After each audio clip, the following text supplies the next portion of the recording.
రొట్టె కారం రంగు రుచి ఆచి కారం పొడి. తెలంగాణ పట్ల ప్రేమున్నోడు, తెలంగాణ పట్ల ఆప్యాయతున్నోడు, తెలంగాణ ప్రజల పట్ల నిజాయితీగా పనిచేసేటోడు మీకు అడ్వైజర్గా ఉండాలి. ఎవరు మీకు అడ్వైజర్? మరి ఇప్పుడు ఆంధ్రప్రదేశ్ రాష్ట్రంలో మన మీద పాలమూరు రంగారెడ్డి ఆపమని వందల కొద్ది కేసులు వేసిన ఆదిత్యనాథ్ దాస్ గారు మీకు ఇప్పుడు అడ్వైజర్. ఆయన ఇచ్చే అడ్వైజ్ ఏంది? మీకు జూరాలలో లిఫ్ట్ చేయాలని.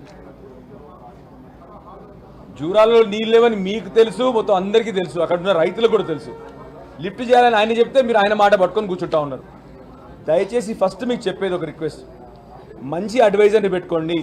తెలంగాణ సోయి, తెలంగాణ నీళ్ళ పట్ల అవగాహన ఉన్న చాలామంది ఇంజనీర్లు ఉన్నారు.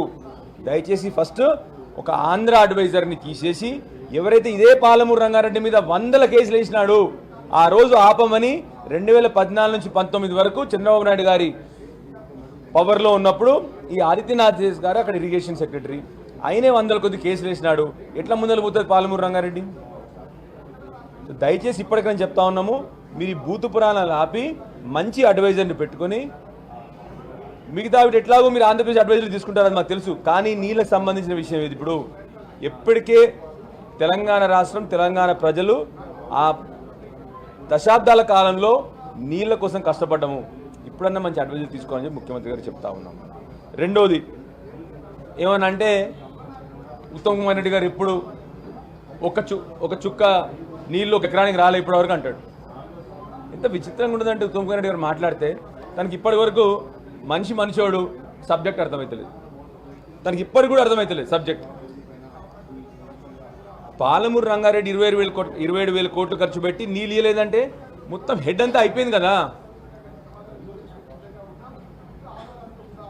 ఇప్పుడు మీరు ఒక కార్ తయారవుతుంది, కార్ తయారు ఏమవుతుంది? ఫస్ట్ బాడీ అవుతుంది, బాడీ తర్వాత ఇంజన్ అవుతుంది, ఇంజన్ బాడీ అయిపోయినాక ఏమవుతుంది? కారు 90% తయారైనట్టు. దానికి చిన్న 4 టైర్లు పెట్టాలి. ఇప్పుడు మీ పని ఏంది? మేము ఇల్లు కట్టినాం, మంచిగా ఫ్లోరింగ్ వేసినాం, వైరింగ్ కాలే, వైరింగ్ చేస్తే ఇల్లు అయిపోతుంది. ఇల్లు ఏం కాలే, ఇల్లుకి ఇంకెట్లా పోతాం అంటే అట్లేం కూర్చుంటారా? ఆ వైరింగ్ ఫినిష్ చేయడం అని చెప్తున్నాం మేము, అంతే. దాన్నే 90% పని అంటారు. మీరు వైరింగ్ ఫినిష్ చేయగానే ఇంటికి గృహప్రవేశం చేసుకోవచ్చు. ఆ చిన్న 10% చేయకుండా ఇప్పటివరకు కనీసం తట్టడి మత్తెత్తకుండా మీరు 90% పని అయిపోయినాయి అంటున్నారు, నీళ్ళు రాలేదు అంటే ఎట్లా మాట్లాడతారు ఉత్తమ్ కుమార్ రెడ్డి గారు? మీరు ఇంత సీనియర్ శాసనసభ్యుడు అయ్యుండి, మీరు ఇంత ఎక్స్పీరియన్స్ ఉండి కూడా, దయచేసి మీకు కూడా చెప్తా ఉన్నాను, ముఖ్యమంత్రి గారు తీసుకొచ్చిన అడ్వైజర్ మీకు మన రాష్ట్రం మీద ఆయనకి ఏమాత్రం అవగాహన లేదు. మన రాష్ట్రం పట్ల ఆయనకు యాక్చువల్లీ కొద్దిగా కోపం ఉంది. అందుకొరకే మన రాష్ట్ర ప్రాజెక్టులు ముందలకు పోకుండా ఆయన వందల కేసులు వేసినాడు ఆ రోజు 2014 నుంచి 19 వరకు. ఆదిత్యనాథ్ దాస్ గారు మన ప్రాజెక్టుల మీద వందల కేసులు వేసినాడు. మీకు కూడా నా చిన్న అడ్వైస్ ఉత్తమ్ కుమార్ రెడ్డి గారికి, మీరు దయచేసి తెలంగాణ నీళ్లు, తెలంగాణ సోయున్న ఇంజనీర్లను పెట్టుకోండి. ఎవరో బయట నుంచి ఎవరైతే మొన్నవరకు మన నీళ్లు మనకు రావద్దని కొట్లాడినాడో, మీరు ఆయనను పట్టుకొని కూర్చుంటే ఎట్లా ముందరకు సాగుతుంది? మీకు వచ్చే అడ్వైజులు అన్నీ కూడా తప్పు అడ్వైజులు వస్తూ ఉన్నాయి. మళ్ళీ చెప్తున్నా, బేసిక్ మీకు కూడా అర్థమైపోతుంది ఎట్లా అండి. జూరాలలో 8 TMC నీళ్లు, ఆ 8 TMCల మీద ఆల్రెడీ నెట్టెంపాడు, భీమా, కోయిల్ సాగర్ ఇవన్నీ ఆల్రెడీ ఆధారపడి ఉన్నాయి. దాని మీద ఇంకా లోడ్ తట్టుకోదు. అది సింపుల్గా ఉన్నది కదా ఇది. అదే నెట్టెంపాడులో ఇవాళ మీరు అదే జూరాల్లో ఇవాళ మీరు క్రాప్ ఆడలే కూడా ఇచ్చిండ్రు. 2 సంవత్సరాలైంది ఎమ్మెల్యే అయ్యి. నాకు అర్థమైన సబ్జెక్టు ఈ 30 ఏళ్ళ నుంచి రాజకీయాలకు సబ్జెక్ట్ అర్థమవుతలేదు. ఏం చెప్పాలి వీళ్ళకు? ఇంకొక విషయం అంటారు ముఖ్యమంత్రి గారు, ఎప్పుడు ఇదే పిచ్చి మాటలు. ఆ రోజు కేసీఆర్ గారు సంతకం పెట్టినరు 2000. ఆ రోజు ఉన్న పరిస్థితిలో సంవత్సరానికి అని చెప్పి క్లియర్గా దాంట్లో జీవోలో ఉంటుంది, ఈ సంవత్సరం కోసమే ఉంటుంది. ఇంత సిగ్గు లేకుండా మాట్లాడతారు. మరి మీరు వచ్చినాక మీరెందుకు పెట్టారు అదే సంతకం? 2099/512 మీరు కూడా అదే సంతకం పెట్టింది కదా. దాని గురించే కేసీఆర్ గారు కొట్లాడి సెక్షన్ 3 వేసి ట్రిబ్యునల్లో వాదనలు జరుగుతున్నాయి. 100కు 100% ట్రిబ్యునల్లో మనకు వస్తాయి ఎక్కువ నీళ్లు. మీరు కూడా అదే 2099/512 సంతకాలు పెట్టింది కదా. ప్రజల్ని దృష్టి మరల్చకండి మీరు. ఇదే సేమ్ పాత మాటలు, మూర్ఖత్వ మాటలు మీరు ఎప్పుడు కూడాను. 100కు 100% ఇవాళ ట్రిబ్యునల్లో వచ్చినా కూడా అది కేసీఆర్ గారు చేసిన విధానం వల్లనే ఇవాళ మనకు ఒక ట్రిబ్యునల్ వచ్చింది, ఏర్పడింది. 100% ట్రిబ్యునల్ తీర్పు ఈ సంవత్సరం రాబోతోంది. ఇదంతా కూడా కేసీఆర్ గారే చేసిండ్రు. మీరు ఎప్పుడు అదే పాత ముచ్చట పాడుకుంటూ ప్రజల్ని డిస్ట్రాక్ట్ చేసుకుంటూ డీవియేట్ చేసుకుంటూ, మీకు ఇప్పటివరకు నాకు ఒక విషయం అర్థమైంది, బాధాకరం నిజంగా చెప్తున్నాను, అనకూడదు ఇట్లాంటిది. సీఎం గారు కానీ ఆయనకి దేవాదులో ఏ బీసీలు ఉన్నదో తెలియదు, బన్కచెర్ల ఏ జిల్లాలో ఉందని మీరందరు కెమెరాల ముందే అడిగిండి ఆయన. ఇక అన్నిటికంటే దారుణం చెప్తాం మీకు, మీ కెమెరాలో ఉన్నది, మీ అందరి దగ్గర రికార్డు ఉంది. బన్కచెర్ల ఎక్కడుందంటే ఆయన అడ్వైజర్ ఆదిత్య దాస్ అప్పటి వరకు అక్కడే ఉండొచ్చింది మళ్ళీ ఆంధ్రప్రదేశ్లో. బన్కచెర్ల ఎక్కడని ఈయన అడుగుతాడు ఆయనండి లైవ్గా. ఇది నేను చెప్పేది ఏదో నేను ముచ్చట చెప్తలేను. బన్కచెర్ల ఎక్కడుందంటే ఆయన ప్రకాశం జిల్లా అంటాడు. ఆయనకు తెలియదు, అడ్వైజర్ కూడా తెలియదు. ఇంకెట్లా చెప్తుంది ఇక మన నీళ్ళ ప్రాజెక్టులు ఎట్లా నడుస్తాయి మనకు. వీళ్ళకు నిజంగానే ఎవరు అన్నారు కదా పెద్ద మనిషి, నీళ్ళకి చెరువులు తెలియదు, కుంటలు తెలియదు, దేవాదులో ఏ బేసిన్ ఉన్నదో తెలియదు. ఇప్పటివరకు గోదావరి బేసిన్ అర్థం కాదు, కృష్ణా బేసిన్ అర్థం కాదు, వాటర్ డిస్ట్రిబ్యూషన్ అర్థం కాదు. ఏమన్నా అంటే దాన్ని ఏం చేయాలి, బూతులు మాట్లాడాలి, బూతులు తిట్టాలి, ఉరి తీస్తా, నేను అది చేస్తా, రాజ్యాంగం పట్ల గౌరవం లేదు, ఏది పడితే అది మాట్లాడడం, మళ్ళీ అదే స్పీచ్లో కేసీఆర్ గారు రావాలనడం.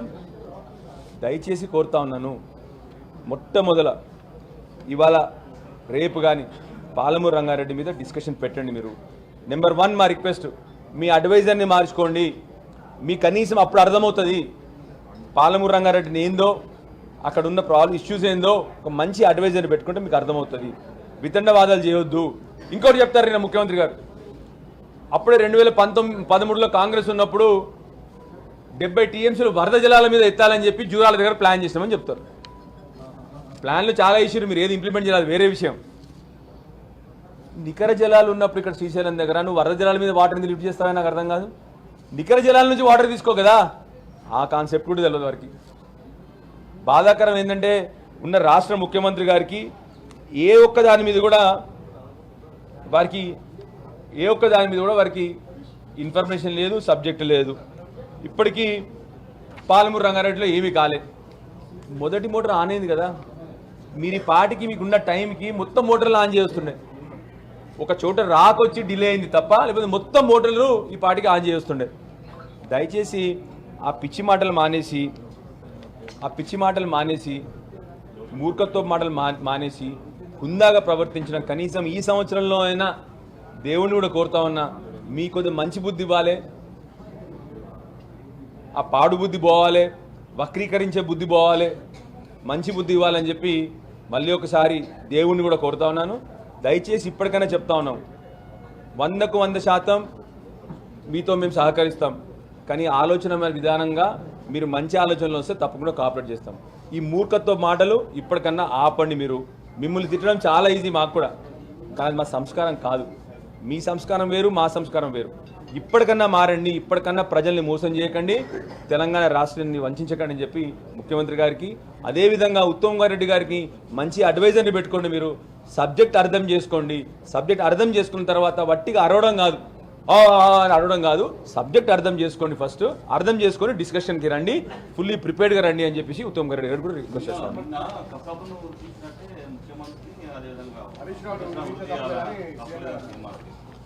ఇంతకుముందు చెప్పినా కదా, బైపోలార్ డిసార్డర్ అంటారు దాన్ని. పొద్దున ఒక మాట, సాయంత్రం ఒక మాట. బైపోలార్ డిసార్డర్ అంటే మెంటల్ డిసార్డర్ అదొకటి. అంటే పొద్దున ఒక మాట మాడతారు, పొద్దున ఒక ఆవేశంగా ఉంటారు, సాయంత్రం రాను మా అసెంబ్లీకి రా అంటారు. నిన్ననే 2 మాట్లాడండి, మరి అసెంబ్లీకి రండి, మాకు వచ్చి అడ్వైజ్ ఇవ్వండి అని చెప్పిండు. మేము మీకు పూర్తిగా గౌరవం ఇస్తాం అన్నాడు. ఫస్ట్ ఆఫ్ ఆల్ ఒక ముఖ్యమంత్రి అసెంబ్లీలో 3-4 సార్లు ఇప్పటికి నేను మీకు గౌరవం ఇస్తా అంటే ఏంది అన్నట్టు? అంటే నువ్వు గౌరవించట్లేదు అన్నట్టే కదా, నువ్వు పద్ధతిగా ప్రవర్తించట్లేదు అన్నట్టే కదా, మూర్ఖంగా చిల్లరగా ప్రవర్తిస్తున్నావు అన్నట్టే కదా. చిల్లర ప్రవర్తనకి నువ్వే సమర్థించుకుంటున్నావు, నువ్వే చెప్తున్నావు నేను చిల్లర ప్రవర్తిస్తాను, ఇప్పుడు మీరు వస్తే మాత్రం బాగా ప్రవర్తిస్తానని చెప్పి నువ్వే చెప్తా ఉన్నావు. ఆయన మాటలకు ప్రజలు కసబులాగా ఎవరిని వృద్ధిస్తారో టైం విల్ టెల్. 100కు 100% ప్రజల్ని న్యూస్ పేపర్ల మీడియాలో హెడ్లైన్స్తోని ప్రజల్ని మోసం చేసుకుని రోజు, కానీ ప్రజల అనుభవంలోకి వచ్చిన తర్వాత ఎవరు కసబులాగా వృద్ధిస్తారో తప్పకుండా ప్రజలు నిర్ణయిస్తారు. 100కు 100% జరగబోతోంది. ఈయనెవరు అసలు ఫస్ట్ ఆఫ్ ఆల్ జడ్జ్మెంట్, ఆయనకు విషయం తెలియకుండా జడ్జ్మెంట్ ఇస్తున్నాడు. ఆయనకు నీళ్ళు తెలియకపోయా, కుంటలు తెలియకపోయా, చెరువులు తెలియకపోయా. దేవాదుల బేసిన్ తెలియని మరి దేంట్లో వృద్ధి చేయాలి చెప్పుడు మీరు? దేవాదుల బేసిన్ తెలియని ఏ వృద్ధి చేయాలో చెప్పుడు మీరు? ఒక రాష్ట్ర ముఖ్యమంత్రికి దేవాదుల ఏ బేసిన్లో ఉందని డైరెక్ట్ అడిగిండు, ఆ బంకచర్ల ఏ జిల్లాలో ఉందని అడిగిండు. వాళ్ళేమో బంకచర్లకు పోయి పర్మిషన్ తెచ్చుకున్నారు. అప్పుడు బంకచర్ల ఏ జిల్లాలో ఉందండి అని అడుగుతున్నాడు నేను. మీ లైవ్గా మీ కెమెరాల ముందు అడిగింది నేను కానీ మీరు చూపెట్టిందే నేను చెప్తున్నా. అట్లాంటి ఏ ఉరి తీయాలో ఆయనే నిర్ణయించుకోండి. మేము మాత్రం ఎవరిని ఉరి తీయమని చెప్పము, ఎందుకంటే అది మా సంస్కారం కాదు. అవి ఉరి తీయాల్సిన బాధ్యత జడ్జిలు ఉంటారు, దానికి జడ్జిమెంట్ చేస్తారు. రెండోది, ప్రజల అనుభవంలో ప్రజల గోస అయినప్పుడు ప్రజలు మాత్రం కొందరిని ఉరి తీయబోతా ఉన్నారు, అది మీరే వెయిట్ చేస్తారు. ఒకటి స్పష్టంగా ముఖ్యమంత్రి గారికి తెలియాల్సిన విషయం ఏంటంటే, ఇది ఏదో కొత్త సాంప్రదాయానికి తెరలేపినట్టు ఇంతకుముందు ఏ ముఖ్యమంత్రి ఏ ప్రతిపక్ష పార్టీ నాయకుని కానివ్వండి ఏ ఫ్లోర్లను కలవనట్టు, ప్రధానమంత్రి పార్లమెంట్లో ప్రధానమంత్రులు పోయి విపక్ష పార్టీ నాయకులను కానివ్వండి ఫ్లోర్ లీడర్స్ కలవనట్టు, ఇదేదో మొత్తము ఈ సుదీర్ఘమైనటువంటి మన భారతదేశ చరిత్రలో మొదటిసారి శాసన వ్యవస్థలో ఒక ముఖ్యమంత్రి గారు పోయి ప్రతిపక్ష నాయకుని కలిసి, అది video recording of the record, అప్పటికి అసెంబ్లీ స్టార్ట్ కాలేదు, ఆ రికార్డింగ్ని బయట పెట్టినట్టు. ఎందుకు ఈ దొంగ నాటకాలు, దొంగ తిరుగులు ఎందుకు ముఖ్యమంత్రి రేవంత్ రెడ్డి గారికి? శాసనసభలో మీ గౌరవం కాపాడుతాం అంటే ఎవరో గౌరవం పాడతానికి? శాసన వ్యవస్థ ఇది. ప్రతి సభ్యుడు గౌరవించబడాలా శాసనసభలో. ప్రతి ఒక్కరికి కూడా సీనియారిటీ ప్రకారం మనం గౌరవం ఇస్తాం. గౌరవం ఇస్తే నీ గౌరవం ఉంటుంది, లేదు నీ గౌరవం ఉండదు.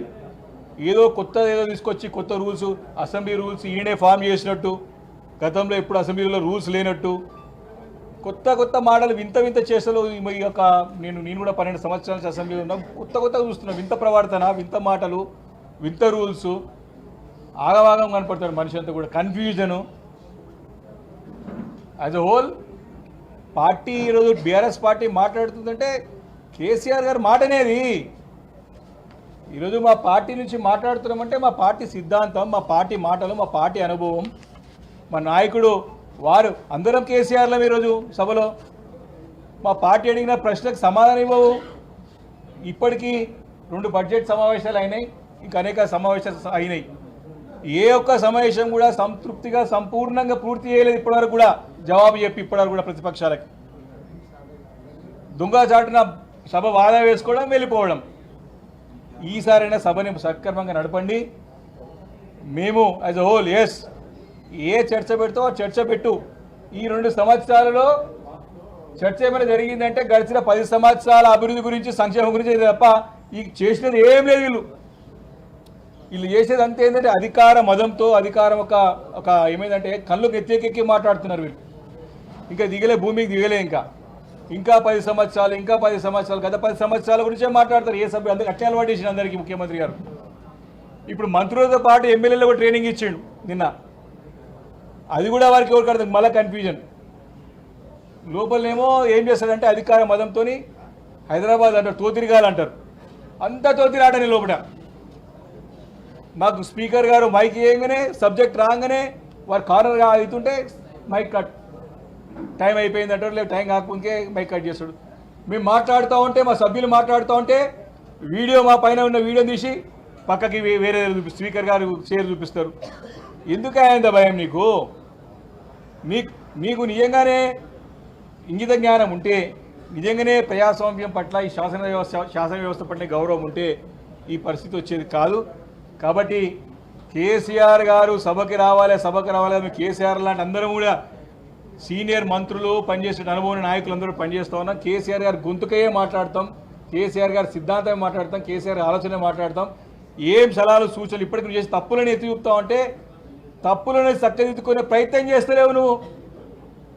నిన్న ఎంత ఘోరంగా మాట్లాడతానంటే ఆదిత్యదాస్నాథ్ గురించి సమర్థిస్తూ, ఈయన ఆంధ్ర కాదు, తెలంగాణ కాదు, ఈయన బీహార్ అయిన అంటాడు. బీహార్లో తిట్టిందోరా ఇంతకుముందు? బీహార్ వాళ్ళే ఉన్నాడా, మీకు వేటోళ్ళు లేడా అని చెప్పి తిట్టింది ఎవరు? రేవంత్ రెడ్డి లేడా? కాదా? ఈరోజు నీకు తెలంగాణ ప్రాంతంలో ఉన్నటువంటి మేధావులు, అధికార పక్షం మనక అధికారులు లేరా? నువ్వే తిడితే కదా బీహార్ వాళ్ళని. రాష్ట్రం అంతా కూడా బీహార్ చెట్ల పెట్టినామని చెప్పినావు కదా. ఈరోజు తెలంగాణ రాష్ట్రం యొక్క ప్రతిష్టని, తెలంగాణ యొక్క ఆత్మ గౌరవాన్ని దెబ్బతీసే విధంగా నువ్వు నిన్న మాట్లాడినావు. కాబట్టి నీకు ఆలోచన విధానం మార్చుకో. రేపు చర్చ ఏం పెడతావో, ఎన్ని రోజులు పెడతావో సభ స్పష్టంగా చెప్పు. ఎజెండాలు రాత్రి 12 గంటలకు 1 గంట కాదు, ఏమేమి సబ్జెక్ట్ పెడతావు చెప్పు, ఇచ్చేసేయి. తప్పకుండా అందరం మాట్లాడతాం. 1 గంటకి తెల్లారంగా తీసుకొచ్చి ఎజెండా పంపించుడు, ఫోన్లలో పంపించుడు, ఇది మానుకో పద్ధతి. ఎప్పుడో ఒకసారి అంటే నడుస్తుంది. రోజా అసెంబ్లీ మొదటి రోజు పెడితే 0 hourతో ప్రారంభమైనటువంటి అసెంబ్లీ సమావేశాలు భారతదేశ చరిత్ర ఏది ఉందంటే మాత్రం ది గ్రేట్ ఈయన మూర్ఖ తెలంగాణ రేవంత్ రెడ్డి ఆధ్వర్యంలో జరిగింది. శాసనసభ క్వశ్చన్ అవర్ లేకుండా, ఎజెండా లేకుండా, సబ్జెక్ట్ లేకుండా 0 hourతో స్టార్ట్ చేసినాడయా. ఈ భారతదేశ చరిత్రలో ఏ శాసనసభలో ఏ పార్లమెంట్లో జరిగినటువంటి కొత్త సాంప్రదాయాన్ని రేవంత్ రెడ్డి గారు తెరలేపి తెలంగాణ రాష్ట్రంలో 0 hourతో స్టార్ట్ చేసిండు. ఎందుకంటే ఏం లేదు కదా చెప్పుకోవడానికి. ఈ రకమైనటువంటి కొత్త సాంప్రదాయాలకు తెరలేపుతా ఉన్న ముఖ్యమంత్రి గారు దాన్ని అంతా కూడా మానుకోవాలి, సరైన పద్ధతుల్లో నడవాలని చెప్పేసి కోరుతా ఉన్నాను. తప్పకుండా మా పార్టీ బీఆర్ఎస్ పార్టీ తరఫున ప్రతి ఒక్క అంశాన్ని పట్ల చర్చించడానికి సిద్ధంగా ఉన్నాం. మీకు ఏం అనుమానాలను నివృత్తి చేయడానికి సిద్ధంగా ఉన్నాం. మేము ఏం సూర్య స్థలాలు తెలియడానికి సిద్ధంగా ఉన్నాం. మీరు చేసే తప్పులను కూడా ఎత్తి చూపుతాం. మీరు చక్కదిద్దుకునే ప్రయత్నం చేయండి. ఇది నీళ్ళకు సంబంధించినటువంటి అంశం కాబట్టి ప్రధానమైన అంశం, కీలకమైన అంశం, సంక్లిష్టమైన అంశం కాబట్టి జాగ్రత్తగా ఒళ్ళు దగ్గర పెట్టుకొని పనిచేయండి అని చెప్పేసి బీఆర్ఎస్ పార్టీ తరఫున ప్రభుత్వాన్ని హెచ్చరిస్తా ఉన్నాం.